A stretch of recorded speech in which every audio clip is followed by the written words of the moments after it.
हाय दोस्तों, स्वागत है आप लोग का आपके अपने YouTube channel KD smart 91 classes में। जैसा कि आप लोग को पता है, इस चैनल पे मैथ और इंग्लिश दोनों के इम्पॉर्टेंट क्वेश्चन बताए जाते हैं और इम्पॉर्टेंट जो बोर्ड में आने वाला है वही क्वेश्चंस बताए जाते हैं। तो मतलब अगर यदि आप भी चाहते हैं कि अब की बार 90 पार, तो इस चैनल पे आ करके और उसके बाद इस चैनल की सारी वीडियो देखें और उसके बाद उसमें जितने क्वेश्चन होंगे उस क्वेश्चन को हल करो और उसके बाद लगाओ।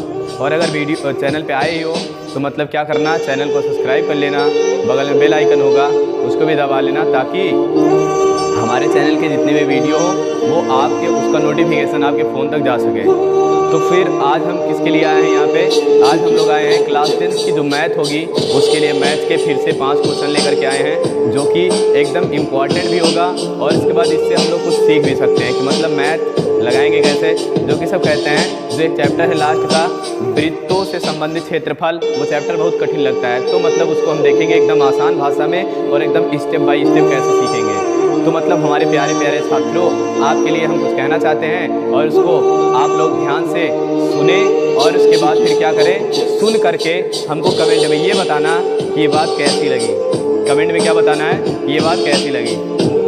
तो आइए देखते हैं, ये तुम लोग के लिए जो 2 लाइन है वो हमारी तरफ से मतलब तुम लोग के सामने पेश कर रहे हैं और उसके बाद देख करके इसमें बताना कि ये लगा कैसे। कह रहा है कि नशा मेहनत का करो, नशा मेहनत का करो, नशा मेहनत का करो। ये कौन कहता है? जो आपसे बड़े होंगे वो आपको बता रहे हैं। ये कह रहे हैं कि मतलब नशा मेहनत का करो, नशा मेहनत का करो तो बीमारी भी सफलता वाली आएगी। क्या कहते हैं? नशा मेहनत का करो तो बीमारी भी सफलता वाली आएगी। तो मतलब अगर नशा शराब की करते हो तो बीमारी कैंसर की आएगी, या फिर नशा स्मोकिंग का करते हो तो बीमारी कैंसर की आएगी। लेकिन अगर नशा मेहनत का करते हो तो बीमारी भी सफलता वाली आएगी। तो ये हमारी बात याद रखना। और उसके बाद आज से नशा किसकी करोगे? मेहनत की। मतलब मेहनत की नशा करना, तभी बीमारी सफलता वाली आएगी। तो फिर उसके बाद आइए देखते हैं, ये तुम लोग के लिए 2 लाइन था। ये जैसा भी लगा होगा कमेंट में कमेंट करके ज़रूर बताना। फिर उसके बाद देखेंगे, आइए देखते हैं अब इसमें क्वेश्चन जो क्लास 10 के स्टूडेंट होंगे उनके लिए जो एकदम इम्पॉर्टेंट क्वेश्चन है वो देखते हैं किससे, वृत्तों से संबंधित जो क्षेत्रफल वाला चैप्टर है उसी चैप्टर से हम लोग 5 क्वेश्चन देखेंगे। तो यहाँ पे जो पहला क्वेश्चन है, ये क्वेश्चन पहले वाले में क्या कह रहा है कि जो पहला क्वेश्चन होगा इस क्वेश्चन में कह रहा है कि मतलब किसी वृत्ताकार मैदान का क्षेत्रफल 616 है। मतलब कह रहा है एक वृत्ताकार, वृत्त मतलब इस टाइप का एक मैदान है, इसका क्षेत्रफल बता रहा है 616 सेंटीमीटर है। मतलब इस वृत्त का क्षेत्रफल कितना बता रहे हैं? इसका क्षेत्रफल होगा, क्षेत्रफल क्या कह रहे हैं? क्षेत्रफल इसका दे रहे हैं 616 सेंटीमीटर स्क्वायर, ये बता रहे हैं। फिर उसके बाद आगे कह रहे हैं कि उस वृत्त की परिधि, मतलब जो इसकी वृत्त होगी इसकी परिधि ज्ञात करो। और उसके बाद फिर कह रहे हैं पाई बराबर 22/7 हमको रखना है। तो यहाँ पे देखेंगे, सबसे पहले ये निकालो कि वृत्त का क्षेत्रफल क्या होता है, या फिर कह सकते हैं वृत्ताकार मैदान का क्षेत्रफल। तो यहाँ पे लिखेंगे वृत्ताकार मैदान, वृत्ताकार मैदान का क्षेत्रफल, वृत्ताकार मैदान का क्षेत्रफल बराबर क्या लिखेंगे हम लोग? इसमें दिया है, कितना दिया है? यहाँ पे दे दिया है 1600 और मतलब यहाँ पे 616 दिया है सेंटीमीटर स्क्वायर। इसको हम ना भी लिखे तब भी कोई दिक्कत नहीं, सेंटीमीटर स्क्वायर को। तो यहाँ पे कह रहा है कि जो वृत्त होता है उसका क्षेत्रफल जब देखेंगे तो इसका क्षेत्रफल होता है पाई आर स्क्वायर। क्या होता है?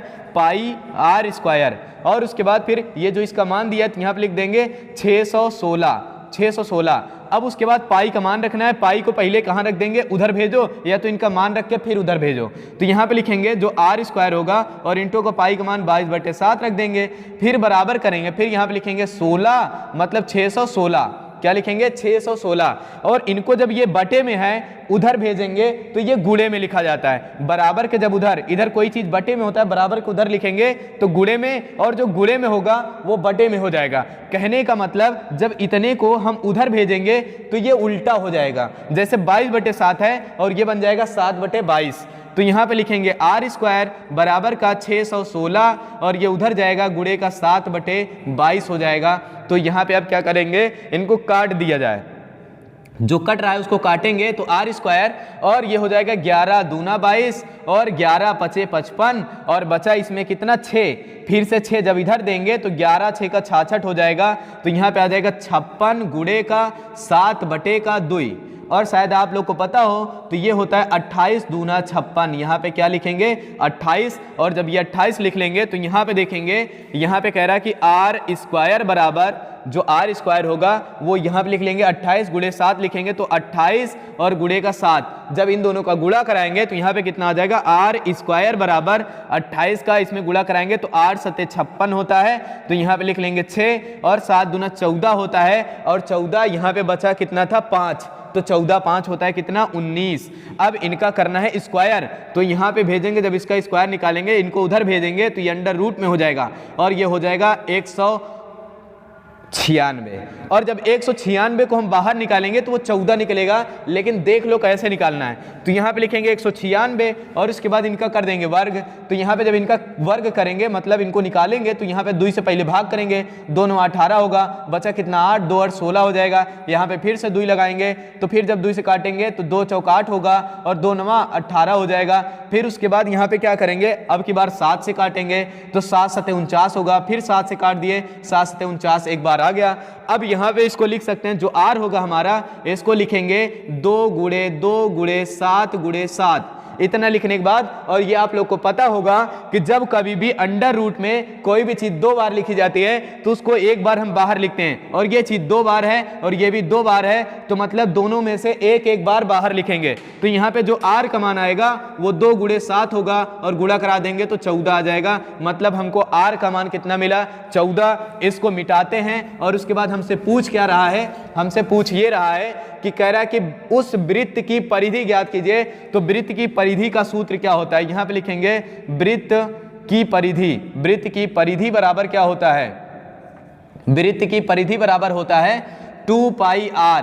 तो अब जब हमको पता होगा कि 2 पाई आर मतलब आर का मान पता होगा तभी रखेंगे, तो इस वजह से हम लोग आर का मान पहले से निकाल लिया 14 आया, तो यहाँ पे लिख देंगे 2 और उसके बाद पाई का मान 22/7 और आर का मान कितना लिख देंगे 14, ये निकाल चुके हैं। तो यहाँ पे अब जब इसको काटेंगे तो 7 दूना 14 और इसका इसमें करा देंगे तो कितना हो जाएगा 4 और गुणे का 22, और उसके बाद जब इन दोनों का गुणा कराएंगे तो यहाँ पे कितना आ जाएगा 8 और गुणे का 8, मतलब यहाँ पे 4 दूना 8 और 4 दूना 8, ये हो गया इतने सेंटीमीटर।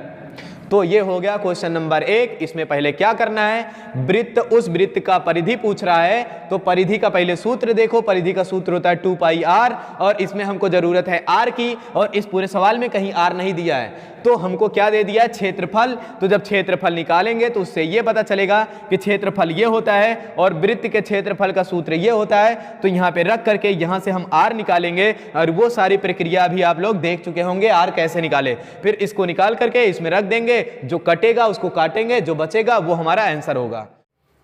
आइए देखते हैं क्वेश्चन नंबर 2। इसमें क्या कह रहा है, इस क्वेश्चन में कह रहा है कि वृत्ताकार वलय का क्षेत्रफल ज्ञात करो, वृत्ताकार वलय का क्षेत्रफल ज्ञात करो जिसकी बाह्य त्रिज्या तथा आंतरिक त्रिज्या क्रमशः 14 सेंटीमीटर और 7 सेंटीमीटर है। अब कुछ लोग सोच रहे होंगे कि मतलब इसमें बाह्य त्रिज्या और आंतरिक त्रिज्या क्या दे दिया है। मान लेते हैं कि हमारे पास एक अगर अंगूठी होगी तो उस अंगूठी की कुछ लंबाई चौड़ाई कुछ भी होगी, तो यहाँ पे ऐसे ये बता रहा है कि जैसे ये मान लेते हैं एक वलय हो गया, मतलब ये इसको ऐसा माने, इसमें ज़्यादा छोटा हो गया तो ये करेंगे इसको ऐसे, और इसको मानने के बाद ये बता रहे हैं भाई साहब, कह रहे हैं कि मतलब क्या कहते हैं कि इसकी त्रिज्या बता रहे हैं 7 सेंटीमीटर और बड़े वाली की त्रिज्या बता दे रहे हैं 14 सेंटीमीटर।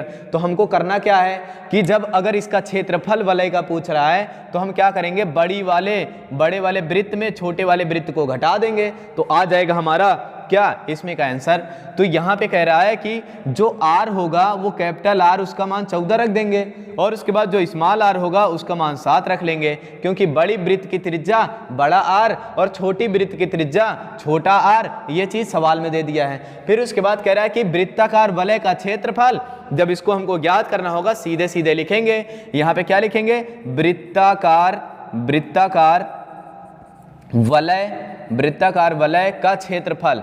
जब ऐसा लिखेंगे वृत्ताकार वलय का क्षेत्रफल तो यहाँ पे क्या लिख लेंगे, सबसे पहले यहाँ पे लिख देंगे पाई, और इसके बाद फिर लगा देंगे कोष्टक, फिर उसके बाद लिख देंगे बड़े वाले आर में छोटे वाले आर को घटा देंगे तो बड़ा आर इनका स्क्वायर माइनस छोटा आर इनका स्क्वायर कर देंगे। अब ऐसा क्यों किए हैं, ऐसा इसलिए किए हैं क्योंकि ये कह रहा है, चाहे तो ये समझो कि वृत्ताकार वलय का क्षेत्रफल का ये सूत्र होता है। और चाहे तो ये समझो कि बड़े वाले में छोटे वाले को हम घटाए हैं, तब जाकर के ये हमारा आंसर आया है। और इसको घटाने के लिए फिर उसके बाद घटाए तो ठीक, लेकिन आप ये कैसे कर डाले हैं कि इसमें आर का स्क्वायर और माइनस आर का स्क्वायर कर दिए हैं, तो इस पाई का फिर से अंदर गुणा कराओगे तो क्या मिल जाएगा, पाई आर स्क्वायर, फिर उसके बाद यहाँ पे हो जाएगा पाई आर स्क्वायर। अब ये हो गया छोटे वृत्त का क्षेत्रफल और ये हो गया बड़े वृत्त का क्षेत्रफल। तो इसमें से हम क्या कर दिए, पाई को कॉमन कर लिए, तो ये बन गया हमारा ये वाला सूत्र। तो इस वजह से हम इसी सूत्र पे डायरेक्ट क्या रखेंगे, मान रखेंगे। पाई का मान कितना होता है, 22/7, ये रखा जाएगा 22/7। और उसके बाद फिर यहाँ पे क्या रखेंगे, बड़े वाले आर का मान दिया है 14, इनका स्क्वायर करना है। फिर उसके बाद माइनस छोटे वाले आर का मान दिया है 7, इनका स्क्वायर कर देंगे। और आप लोग भी क्या करेंगे, आप लोग भी बोलते जाएंगे, जब हम पूछेंगे तो बोलते रहिएगा, ताकि बोलने से ये होता है कि आप भी कोचिंग में बैठे हैं ऐसा महसूस कर सकते हैं, और कॉपी पेन लेकर के लिख रहे होंगे तो ऐसा महसूस जरूर करेंगे। तो यहाँ पे कह रहा है कि मतलब अब यहाँ पे क्या करेंगे, 22/7 लिखेंगे, और इनका स्क्वायर कितना होगा, तो आप लोग भी बता सकते हैं इनका स्क्वायर कितना होगा, 196, इनका स्क्वायर होता है 196। अब ये कहोगे कि आप करके दिखाइए, लो अच्छा देख ही लो, नहीं मन ही मन में कहोगे कि ये कैसे कर दिए। तो यहाँ पे इसका जब स्क्वायर करेंगे तो इनका मतलब होता है 2 बार इनका गुणा, और जब किसी का स्क्वायर करते हैं तो यहाँ पे देखो हमारा एक ट्रिक कल भी अगले वीडियो में भी बताए थे। और उसके बाद फिर यहाँ पे लिखा होगा जब ए बी इनका स्क्वायर करेंगे तो पहले बी का स्क्वायर कर दिए, बी का स्क्वायर मतलब 4 का स्क्वायर 16 हो गया। फिर अब इन दोनों का गुणा करा दें, इन दोनों का गुणा कराएंगे तो ए बी हो जाएगा। तो मतलब यहाँ पे कितना आ जाएगा, 4 एक कम 4 और 4 दूना 8 और 8 एक 9, तो यहाँ पे हो जाएगा 9। अब क्या करना है, अब आगे वाले का स्क्वायर कर देना है, मतलब इनका अकेले स्क्वायर करना है। तो मतलब एक का स्क्वायर एक का ही आता है, इसी वजह से कितना आ गया, 196। तो अब क्या करेंगे, माइनस लगाएंगे, फिर उसके बाद यहाँ पे लिख देंगे 7 का स्क्वायर। जब 7 का स्क्वायर करेंगे तो यहाँ पे कितना आ जाएगा, 49, और यहाँ पे ये कोष्टक लगा देंगे। अब इसमें जब इसको घटाएंगे तो यहाँ पे क्या करना है, 22/7 लिखना है। और उसके बाद फिर इसमें जब घटाएंगे 196 में 49 घटाओ तो कितना आ जाएगा, यहाँ पे जब इसको घटाएंगे तो ये 96 में मतलब 9 तो जाएगा नहीं, ये कितना हो जाएगा 16, और 16 में कितना जाएगा 9। तो 9 में अगर 16 में 9 घटाएंगे तो ये कितना आएगा, 16 में 9 घटाने पर यहाँ पे लिख सकते हैं 16 में 9 घटाएंगे तो ये आ जाएगा 7। तो यहाँ पे कितना आएगा 7। और उसके बाद बचा अब कितना, यहाँ पे बचेगा 4, और 4 में 4 गया तो कितना आ जाएगा, 4 में अगर 4 गया तो ये बचेगा 4। और उसके बाद अब इसमें कितना बचा है, 1 बचा है, तो यहाँ पे ऐसे लिख देते हैं। और उसके बाद अगर हमको लग रहा है कि हमारा घटाना गलत है तो यहाँ पे क्या कर सकते हैं, इनको जोड़ लिया जाए। तो यहाँ पे देख लो 9 7 16 होता है, 16 की 1 8 1 9, और उसके बाद 1 सही है। तो यहाँ पे अब इसको काट दिया जाए तो काटेंगे तो कितना आएगा, जब इसको काटेंगे तो ये आ जाएगा 7 एक कम 7 दूना 14, और उसके बाद 7 एक कम 7, तो यहाँ पे ये कितना आ जाएगा 21। तो अब इसको लिखेंगे 22 गुणे का 21, इन दोनों को क्या करना है, गुणा कराना है। तो 21 दूना कितना होता है, देखो यहाँ पे गुणा करके लिख देते हैं, 21 दूना कितना होता है, तो यहाँ पे देख लेते हैं 21 दूना होता है 20 दूना 40, तो 21 दूना 42 की 2 ही आ जाएगा। और फिर 21 दूना 42, और 42 फिर 4 अभी बच रहा है, तो 42 4 कितना होता है 46, तो यहाँ पे आ जाएगा 462। ये हो जाएगा इसका आंसर। क्या पूछ रहा था, क्षेत्रफल, तो यहाँ पे लगा दो सेंटीमीटर स्क्वायर, क्योंकि ये सेंटीमीटर में मान दिया है। तो ये हो गया इसका क्षेत्रफल।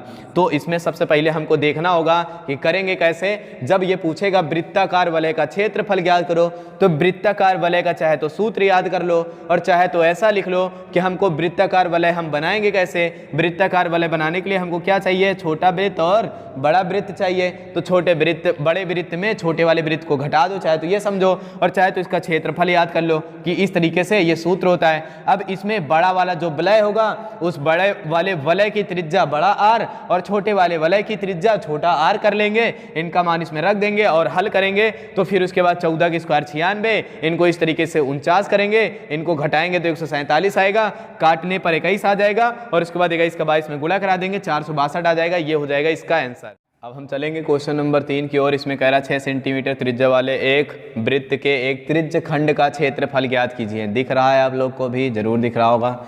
एक क्षेत्रफल ज्ञात कीजिए जिसका कोण कितना दिया है 360। तो यहाँ पे हमको क्या करना पड़ेगा, 360 के 60 दिया है, बहुत खतरनाक, हमारी मैथ एकदम तेज है। 60 को 360 देख ले रहे हैं, हाँ, लेकिन अगर हम गलत पढ़ रहे हैं तो आप लोग तो देख ही रहे होंगे ना कि यहाँ पे 60 ही लिखा है, तो मतलब जो यहाँ लिखा है वही तो हम करेंगे। तो यहाँ पे कह रहा है थीटा बराबर कितना दिया है 60 अंश। और उसके बाद फिर और कुछ दे दिया है, कह रहा है इसकी त्रिज्या मतलब r, इसका मान 6 सेंटीमीटर। अब उसके बाद पूछ रहा है कि मतलब त्रिज्य खंड का क्षेत्रफल, तो त्रिज्य खंड का क्षेत्रफल बराबर सूत्र क्या होता है, त्रिज्य खंड का क्षेत्रफल। इसके लिए जो सूत्र लगाते हैं वो होता है θ/360 और उसके बाद पाई r², ये होता है। फिर उसके बाद आगे क्या लिखेंगे, यहाँ पे लगाएंगे थीटा का मान रखेंगे 60 अंश, बटे का लगाएंगे 360 और उसके बाद गुणे रखेंगे, पाई का मान 22/7 करेंगे और उसके बाद गुणे का, फिर r का मान रखेंगे तो यहाँ पे रख देंगे 6 गुणे का 6, तो ये इनसे ये कट जाएगा और यहाँ पे 6 छंग 36 6 कट जाएगा और ये 6 इनसे कट जाएगा, तो यहाँ पे कितना बचेगा, अब जो बचेगा वही लिख लेंगे 22 गुणे का 6 बटे का 7 और 22 का 6 में गुणा करा दो तो यहाँ पे कितना आ जाएगा 22 गुणे का 6 और ये हो जाएगा 6 बटे का 7 और यहाँ पे हो जाएगा 6 दूना 12 की 2 और 6 दूना 12 और 12 एक 13 मतलब 132 बटे का 7। ये भी आंसर हो सकता है। अगर और आप हल करना चाहते हैं तो इसको भाग करके दशमलव में बदल सकते हैं, बाकी इसका आंसर और भी आएगा।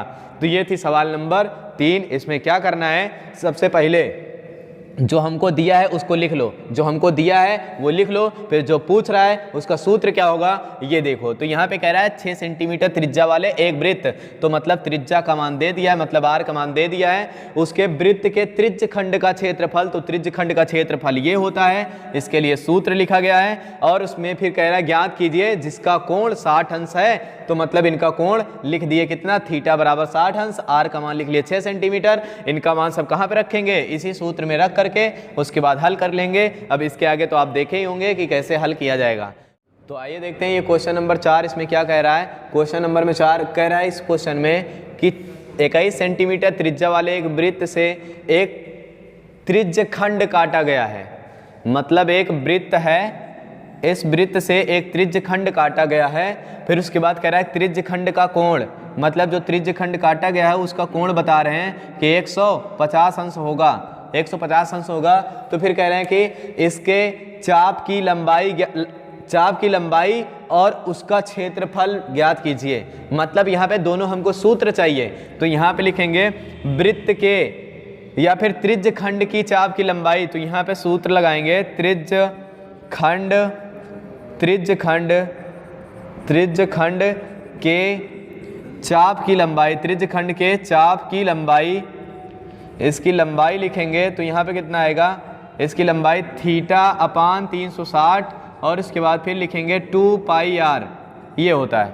तो फिर उसके बाद इसमें अब क्या क्या दिया है वो लिख लेते हैं। जो दिया है उसमें पहले तो थीटा दे दिया है, थीटा का मान 150 अंश और उसके बाद फिर r का मान इसमें कहीं दिया है, r बराबर कितना दे दिया है 21। इन सब का मान इसमें रखा जाए तो यहाँ पे कितना आ जाएगा, रखेंगे थीटा का मान 150 अंश, ये पहले से दिया है, और इसके बाद फिर यहाँ पे रख लेंगे 360 और इसके बाद फिर गुणे का, और यहाँ पे रखेंगे 2 और इसके बाद पाई का मान 22/7 और गुणे इसका मान 21 अकेले होगा।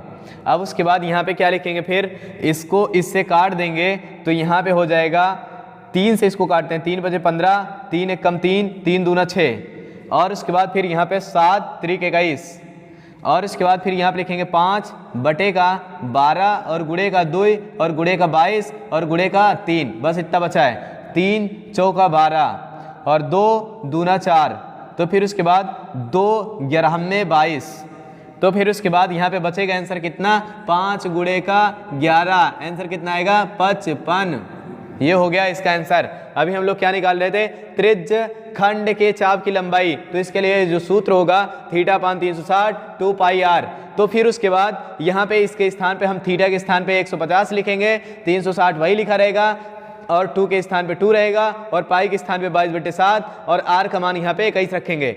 इनको जब कर देंगे इनसे भाग और इसके बाद इनको इनसे काट देंगे तो आएगा जो इनका आंसर 5/12 और इनका आंसर आएगा 3, तो यहाँ पे बचेगा 2, 22 और 3 और इसके बाद यहाँ 5/12। इनको लिखने के बाद अब काट देंगे, जो कटेगा उसको काटेंगे, तो मतलब 12 यहाँ पे कटेगा कितने से, 3 चौक 12 और 4 2 दूना 4, फिर उसके बाद 2 इससे कट गया, तो मतलब कुल मिला करके अगर देखें तो जो कटेगा और उसके बाद कटने के बाद जो बचेगा उसका गुणा गुणा करा देंगे, उसका आंसर हो जाएगा। जब नहीं कटेगा तो वही उसका आंसर होगा। और उसके बाद फिर यहाँ पे कहेंगे आगे और कुछ पूछ रहा है, तो कह रहा है कि मतलब उसका क्षेत्रफल ज्ञात कीजिए। तो यहाँ पे लिख सकते हैं, तो यहाँ पे हमको सूत्र ये लगाना, त्रिज्य खंड का क्षेत्रफल क्या होता है। तो यहाँ पे लिखेंगे त्रिज्य खंड का क्षेत्रफल, त्रिज्य खंड का क्षेत्रफल, त्रिज्य खंड का क्षेत्रफल जब लिखेंगे तो ये होता है थीटा अपान 360 और उसके बाद गुणे का पाई आर स्क्वायर। कुछ लोग तो हो गए होंगे कन्फ्यूजन, क्योंकि सर जी आप तो इक्का लिख रहे हैं, इधर भी वही लिखे हैं और इधर भी वही लिख रहे हैं, लेकिन ऐसा कुछ नहीं है। तो यहाँ पे क्या किया गया है, यहाँ पे देखो पाई और आर स्क्वायर है, यहाँ पे कितना है 2 पाई आर है, तो ये ध्यान देना। फिर उसके बाद यहाँ पे रखेंगे थीटा का मान 150 और इसके बाद बटे का यहाँ पे रख लेंगे 360 और गुणे का फिर लिख लेंगे पाई मतलब 22/7 और गुणे का फिर लिखेंगे 21 इनका स्क्वायर मतलब 21 का स्क्वायर कर देंगे। और उसके बाद ये इनसे कटेंगे और ये जब इनको काटेंगे कितने से, पहले 3 से काटेंगे, 3 बजे 15, 3 एक कम 3, 3 दूना 6। तो फिर उसके बाद यहाँ पे लिखेंगे 5/12 और गुणे का यहाँ पे लिख लेंगे 22/7 और इनका जब स्क्वायर करेंगे तो 21 गुणे का 21, स्क्वायर ना करना पड़े इस वजह से हम इसको पहले काट लेंगे। तो यहाँ पे कितना लिखेंगे 7 एक कम 7, 7 त्रिक 21। और उसके बाद फिर अगर और कुछ काटना चाहें तो यहाँ पे ये भी काट सकते हैं कि मतलब यहाँ पे लिख सकते हैं ये कटेगा क्या, 3 एक कम 3, 3 चौक 12 और फिर यहाँ पे कटेगा 2 एक कम 2 मतलब 2 दूना 4 और 11 दूना 22। तो यहाँ पे अब कुछ कटेगा नहीं, तो यहाँ पे लिख सकते हैं, क्या लिखेंगे, जो बच रहा है उसको कर देंगे, लिख देंगे यहाँ पे।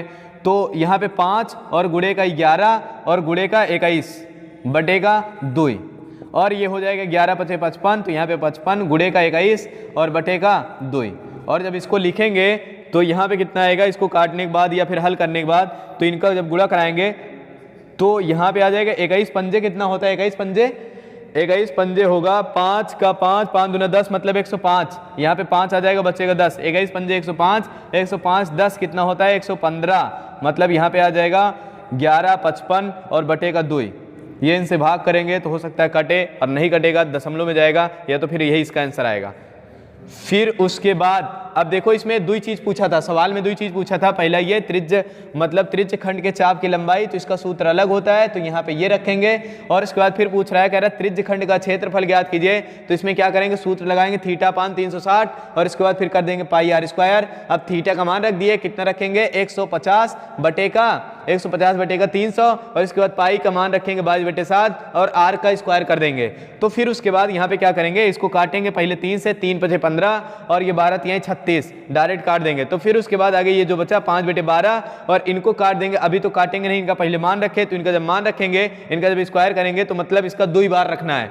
तो 21 को 2 बार लिखना है, तो यहाँ पे 7 त्रिक 21, 3 बचा, 3 चौक 12, यहाँ पे 4 से काट दिया, फिर 2 दूना 4 होता है और 11 दूना 22 होता है, तो ये बचा 2 और यहाँ पे ये इनका इन तीनों को लिख करके यहाँ पे गुणा करा दिया और उसके बाद उसके बटे में जो बचा रहेगा वही आंसर होगा। और यहाँ पे क्षेत्रफल पूछ रहा है तो ये हो जाएगा सेंटीमीटर स्क्वायर। तो ये हो जाएगा सवाल नंबर 4। अब तो आइए देखते हैं question number 5। This is the question number 5। तो इसमें कह रहा है कि क्वेश्चन नंबर ये 5 होगा और इस क्वेश्चन में कह रहा है कि चित्र में छायांकित क्षेत्र का क्षेत्रफल ज्ञात कीजिए। हम छायांकित किए ही नहीं है तो किसका तुम लोग याद करोगे। अच्छा ये ऐसे है, चित्र में ऐसे ही है, कह रहा है इसी का क्षेत्रफल ज्ञात कीजिए। मतलब गोले को छोड़ करके जितने भाग होंगे वो सारे छायांकित हैं, जितने में गोला होगा उतने में ऐसा कुछ नहीं है। तो फिर उसके बाद अब आगे क्या कह रहे हैं, तो फिर उसके बाद आगे कह रहे हैं कि इसमें इतने का क्षेत्रफल ज्ञात कीजिए। जब क्षेत्रफल इतने का ज्ञात करेंगे तो हम इसमें क्या कर सकते हैं, हम इसमें ये कर सकते हैं कि पूरे वर्ग का क्षेत्रफल निकाल करके 4 वृत्त का क्षेत्रफल निकाल करके पूरे वर्ग में 4 वृत्त घटा देंगे तो ये आ जाएगा छायांकित भाग का क्षेत्रफल। तो इसको करने के लिए हमको क्या क्या चाहिए, वर्ग का क्षेत्रफल और उसके बाद फिर वृत्त का क्षेत्रफल। और जब हम लोग निकालेंगे वृत्त का क्षेत्रफल तो वो कितना हो जाएगा, वृत्त का क्षेत्रफल होता है पाई आर स्क्वायर। तो हमको इसमें आर कहीं नहीं दिया है तो उसको क्या करना पड़ेगा, उसको निकालना पड़ेगा। तो इसको निकालने के लिए इनका मान बता रहे हैं कितना, 14 सेंटीमीटर और 14 का आधा करते हैं। तो ये तो कक्षा 2 में बताते हैं कि 2 में से 1 गया तो 1, तो वैसे इसमें भी है 14 में से 7 गया तो मतलब उसका 2 से भाग कर देंगे 14 में तो वो आ जाएगा 7, तो ये होगा 7 और ये होगा 7। और फिर जब 7 का आधा करेंगे तो आधा का मतलब होता है 2 से भाग, और आधा का मतलब होता है 2 से भाग, तो 7 का आधा करेंगे तो ये हमको क्या मिल जाएगा, ये इसकी त्रिज्या मिल जाएगी। तो इसमें r बराबर कितना होगा, 7/2। क्या होगा, r बराबर होगा 7/2। तो पहले क्या लिखेंगे, वर्ग का क्षेत्रफल। क्या लिखेंगे, वर्ग का क्षेत्रफल। यहाँ पे लिखेंगे वर्ग का क्षेत्रफल। जब ऐसा लिखेंगे तो यहाँ पे क्या लिख लेंगे, भुजा स्क्वायर। क्या लिखेंगे, भुजा स्क्वायर। इसका मान लिखेंगे भुजा स्क्वायर। और यहाँ पे जब भुजा का मान दिया है, वो भुजा का मान दिया है, कह रहा है कि ABCD भुजा 14 सेंटीमीटर है, मतलब इनका इनका इनका इनका सब का मान कितना दिया है, 14 सेंटीमीटर। इनका मान रखेंगे 14 सेंटीमीटर, मतलब इनका स्क्वायर। अब उसके बाद यहाँ पे कह रहा है इनका स्क्वायर करेंगे तो अभी लगातार बैक टू बैक, जैसे सवाल वाले एकदम पगला ही हैं, ये लगातार हमको कह रहे हैं 14 के स्क्वायर करो। पहली सवाल में भी आया था, दूसरी में भी आया था, शायद तीसरी में भी आया, चौथी में आ रहा है, पांचवें में भी आ रहा है, सब सवालों में आ रहा है। तो इस वजह से हमको क्या करना पड़ेगा, स्क्वायर कैसे ज्ञात किया जाता है ये याद करना पड़ेगा। तो हम डायरेक्ट पहले यहाँ पे लिख दे रहे हैं, फिर उसके बाद आप लोगों को एक बार इसके पहले आप वीडियो को थोड़ा ऐसे करेंगे ना तो पीछे वाले वीडियो पीछे होगा, और उसके बाद उसमें देख लेना पहले सवाल में स्क्वायर कैसे निकालना बताए हैं। तो वो उसका सूत्र ये होता है कि AB और इसका स्क्वायर करते हैं तो यहाँ पे आता है, क्या पता है, यहाँ पे आता है B स्क्वायर और उसके बाद 2AB, फिर उसके बाद आता है A स्क्वायर। कुछ उल्टा हो गया, A स्क्वायर पहले रहेगा और B स्क्वायर बाद में रहेगा। ये कोष्टक में होते हैं। बाकी ये नियम अप्लाई करो तो 2 अंक का कितना भी बड़ा स्क्वायर हो वो आसानी से हो सकता है। पहले B का स्क्वायर लिख दो, फिर उसके बाद इन दोनों का गुणा कराओ, फिर उसमें 2 से गुणा कराओ, फिर जो इनका हासिल बचा रहे उसको इसमें जोड़ दो, और उसके बाद फिर इसको लिखो, फिर इनका जो बच रहा है फिर 1 का स्क्वायर करो, उसमें फिर जोड़ दो। तो यहाँ पे क्या करना पड़ेगा, इसी तरीके से आप लोग प्रैक्टिस कर लेना ढेर सारे संख्याओं का स्क्वायर करने के लिए। तो अब उसके बाद इसमें कह रहा है कि इनका मान तो हमको मिल गया, किसका, वर्ग का क्षेत्रफल मिल गया। अब क्या निकालना है, वृत्त का क्षेत्रफल। तो यहाँ पे क्या लिखेंगे, एक वृत्त का क्षेत्रफल, एक वृत्त का क्षेत्रफल, एक वृत्त का क्षेत्रफल बराबर कितना होता है, एक वृत्त का क्षेत्रफल बराबर होता है यहाँ पे पाई आर स्क्वायर। जब हमसे कहा जाएगा कि भाई साहब आप बताइए कि 4 वृत्त का क्षेत्रफल क्या होगा, तो हम लोग क्या करेंगे, यहाँ पे लिखेंगे 4 वृत्त का क्षेत्रफल, 4 वृत्त का क्षेत्रफल। जब हमसे ये पूछा जाएगा तो यहाँ पे लिखेंगे 4 पाई आर स्क्वायर, 4 से इसमें गुणा करा देंगे तो आ जाएगा 4 वृत्त का क्षेत्रफल। यहाँ पे इस तरीके से होगा, चारों वृत्त जब सेम होंगे तब।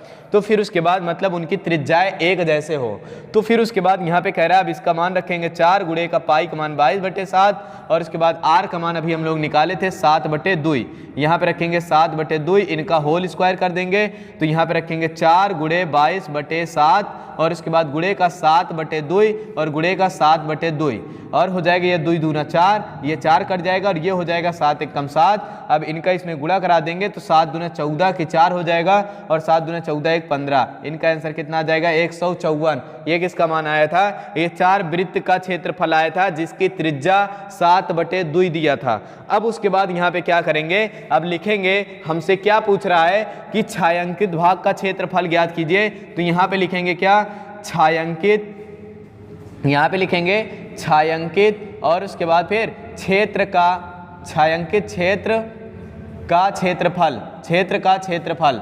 जब यहाँ पे लिखेंगे छायांकित क्षेत्र का क्षेत्रफल तो इसके लिए जो सूत्र होगा वो सूत्र तो कुछ नहीं होगा, यहाँ पे लिखेंगे वर्ग का क्षेत्रफल माइनस 4 वृत्तों का क्षेत्रफल। यहाँ पे क्या लिखेंगे, वर्ग का क्षेत्रफल, वर्ग का क्षेत्रफल माइनस का 4 वृत्तों का क्षेत्रफल। क्या लिखेंगे, 4 वृत्तों का क्षेत्रफल। ये इतना आप लोग लिख लेना। फिर उसके बाद आगे क्या लिखेंगे, अब पहले तो वर्ग का क्षेत्रफल कितना निकाले थे, 196, माइनस 4 वृत्त का क्षेत्रफल कितना निकाले थे, 154। अब इनको घटा दिया जाए तो इनका आंसर कितना आ जाएगा, 6 में से 4 गया तो कितना आ जाएगा 2, और उसके बाद 9 में से 5 गया तो 4, और 1 में से 1 गया तो 0, इतना सेंटीमीटर स्क्वायर। ये हो गया इसका आंसर। तो इसमें क्या करना था, जब सवाल हमको इस तरीके से देगा तो पहले हमको ये समझना पड़ेगा कि इस सवाल में हमको करना क्या है। तो इस सवाल में पहले आप लोग को समझना है। तो यहाँ पे कह रहा है कि चित्र में छायांकित क्षेत्र का क्षेत्रफल ज्ञात कीजिए। तो जहाँ पे ABCD मतलब ए भुजा है जिनका मान दिया है 14 सेंटीमीटर, मतलब इनका मान 14 सेंटीमीटर, इनका 14, इनका भी 14 और इनका भी 14 सेंटीमीटर। तो कह रहा है कि मतलब इसमें जो छायांकित भाग हैं जिसमें कुछ नहीं किया गया है, मतलब जो ये 4 वृत्त है इसको छोड़ करके बाकी जितने भाग होंगे उनका क्षेत्रफल पूछ रहा है। तो इसके लिए हमको क्या करना पड़ेगा, पहले हम वर्ग का क्षेत्रफल निकालेंगे। वर्ग का क्षेत्रफल निकाल करके 4 वृत्त का क्षेत्रफल निकालेंगे, उसको निकाल करके पूरे में से 4 वृत्त को घटा देंगे तो छायांकित भाग का क्षेत्रफल आ जाएगा। तो फिर उसको करने के लिए हमको क्या चाहिए, तो पहले वर्ग का क्षेत्रफल निकालना है। इसके लिए हमको क्या चाहिए, एक हमको इसके लिए भुजा चाहिए। तो भुजा का मान इसमें दिया है 14 और उसके बाद फिर कह रहा है कि अब जब वृत्त का क्षेत्रफल निकालेंगे तो इसके लिए हमको r चाहिए और वो चीज इसमें दिया नहीं है। तो इसके लिए हमको क्या करना पड़ेगा, इसके लिए करना ये पड़ेगा कि इनका मान हमको पता है, पूरे लाइन का क्षेत्र, वो पूरे लाइन की लंबाई कितना दिया था 14 सेंटीमीटर, और जब इनका आधा कर देंगे क्योंकि आधा हो जाएगा तो एक वृत्त का व्यास निकल जाएगा। क्या निकलेगा, एक वृत्त का व्यास, और फिर उसके बाद निकल जाएगा दूसरे वृत्त का व्यास। तो मतलब 14 को आधा कर देंगे तो 2 वृत्त का व्यास निकलेगा।